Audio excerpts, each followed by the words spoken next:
আজকে। ও আল্লাহ আল্লাহ গো, মেয়েটা মেয়ে বাড়তে ছাড়া আজকে গেছে রে বাবা। ও আল্লাহ, এটা কি হলো রে বাবা? ও বাবা, গেরিটা আমার এত ভালোবাসে কে রে বাবা? এখন মেয়ে খুশি কোনো থামু, আমি তো সব কিছু এক ডায়মন্ডে পাইয়া যাবো। খুশি হইয়া লাভ নাই, তোমার আইডির মধ্যে তো ডায়মন্ড নাই। ডায়মন্ড নাও। বাবা, হুই দেই সাম দেইকে আসলাম। 1 মাস যে রোজা করন রাখবো এই কথা ভুলেই গেছি। কে মা, কি কবার যাও তুমি? বুঝলাম না, ভালো লাগে খুইলা কও। আমার কাছে টিহা আছে মাত্র 10 টিহা, আর 25 ডায়মন্ড যে নিমু, 25 ডায়মন্ডের দাম হইলো 25 টিহা, আর 15 টিহা কোনো পামু। আরে মা, তুমি অত চিন্তা করো কে? এখন তো 25 ডায়মন্ড মাত্র 9 টিহাই পাওয়া যায়। কি কস বাবা আসিফ, সত্যি নাকি?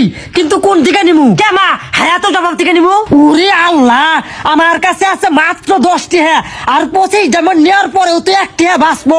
তুই এক কাম করিস, ওই যে 25 ডায়মন্ড নেওয়ার পরে যে 1 টিহা বাঁচবো, তুই 1 টিহা হোটেলে নিয়ে যাইয়ে খাসির গোস্ত দিয়ে ভাত খাইয়া আহিস।